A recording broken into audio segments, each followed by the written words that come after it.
वर्षगांठ पर उनको मैं श्रद्धासुमन अर्पित करते हुए हमारे सामने उपस्थित डॉक्टर साहब, मुजफ्फरनगर से चलकर आए हुए महात्मा जी, में पहली बार मेरी मुलाकात हो रही है। हमारी बहन अग्रवाल साहब, हमारे भाई नवीन शर्मा जी, हम लोगों के भीष्म पितामह श्री सुशील खन्ना जी। हम लोग इनको भीष्म पितामह इसलिए कहते हैं कि इस उम्र में भी जितनी भगवान ने इनको हिम्मत दी है, उस हिम्मत का हम लोग शुक्रगुजार हैं। आज हमें जो यहाँ आने का मौका मिला, उसके माध्यम श्रीमान खन्ना जी हैं। खन्ना जी नहीं होते तो मैं यहाँ शायद ना आ पाता और आप लोग, आप जैसे महानुभावों से मेरी मुलाकात ना हो पाती।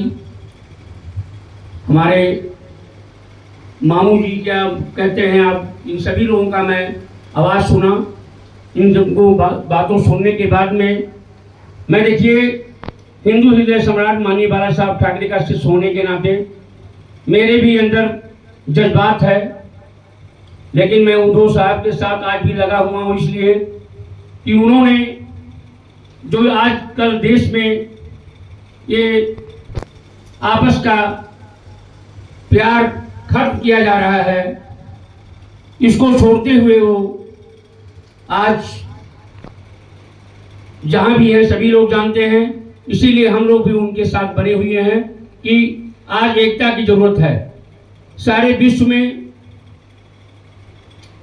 हर देश में लड़ाइयाँ हो रही है, हर देश के लोग एक दूसरे से लड़ झगड़ करके कटते जा रहे हैं, मिटते जा रहे हैं, और हमारा हिंदुस्तान आज तब भी चट्टान की तरह खड़ा हुआ है। उसका श्रेय जाता है ऐसे वीर जो हमारे देश को आज़ादी दिलाने में अहम भूमिका दी थी। हम लोग उनको जिस रूप में याद करें वो थोड़ी है, कम है। देश नहीं होता तो हम आप नहीं होते, और हम आप नहीं होते तो यहाँ हम लोग मिल नहीं पाते एक दूसरे से। इसलिए देश सर्वोपरि है। आप सभी भाइयों ने इसके लिए बोला है। खन्ना जी से मैं एक बार और कहता हूँ, मेरी ये पहली आपके इस क्रांतिकारी के रूप में जो आप कार्यक्रम कर रहे हैं, इसमें मैं अकेला आया हूँ, लेकिन आगे से मैं आपको वचन देता हूँ कि क्योंकि मैं शिव सैनिक हूँ, हिंदू हृदय सम्राट माननीय बाला साहब ठाकरे का शिष्य हूँ। वो जो कहते सो करते थे। मैं आपसे वादा करता हूँ, जब भी कहीं आपका प्रोग्राम होगा तो मैं आपके साथ संख्या बल के साथ मिलूंगा, और जो भी मेरी जरूरत होगी, जहाँ भी होगी, जैसे भी होगी, खन्ना जी के अलावा भी किसी भाई के रूप में होगी। नवीन शर्मा जी हमारे पुराने मित्रों में से हैं, वो जानते हैं हमारे बारे में। तो मैं सभी लोगों से, सभी बहनों से, सभी भाइयों से, सभी बच्चों से जो हमारे से बड़े हैं, उनको मैं भी ऐसे कोई प्रोग्राम कहीं भी होते हैं तो आप लोग अपना समय देते ही हैं। आगे भी मैं आप लोगों का समयदान के रूप में समय मांगता हूं। और एक बात मैं जरूर कहूंगा, ज़्यादा ना कुछ कहते हुए, कि जिस प्रकार से देश गुलाम था, जब इन आज़ाद के वीरों ने जब अपने घर से निकलते थे तो अपने माँ बहनों से कहते थे कि माई रे माई मेरा रंग दे बसंती चोला, जिसे पहन करके इन लोगों ने अपने जान का न्यौछावर किया है। उसी प्रकार से आज हम लोगों को अपने घर से निकलते समय ये कहना चाहिए कि भाई रे भाई, माई रे माई, या जो भी हो, हमारा रंग दे बसंती चोला, जिसे पहनकर रानी झांसी, सरदार भगत सिंह, इस सुभाष चंद्र बोस, इन सब लोगों ने मर मिट गए आन पर, उसी पहन को आज हम लोग भी निकलेंगे।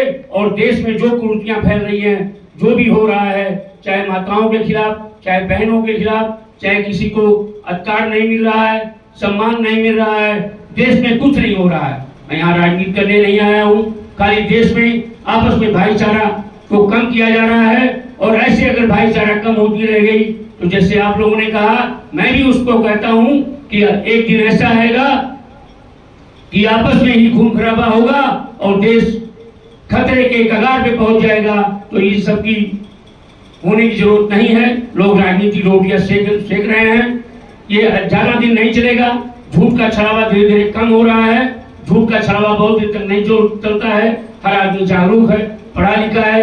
इन्हीं शब्दों के साथ सभी बड़ों को मैं प्रणाम करता हूँ, नमन करता हूँ और अपने वाणी को विराम देते हुए पुनः ऐसे महान सपूतों के चरणों में मैं नमन करता हूँ कि जहाँ भी हो, जिस रूप में हो, भगवान आपकी आत्मा को शांति दे, शांति दे। जय हिंदुस्तान, जय सभी देश प्रेमी।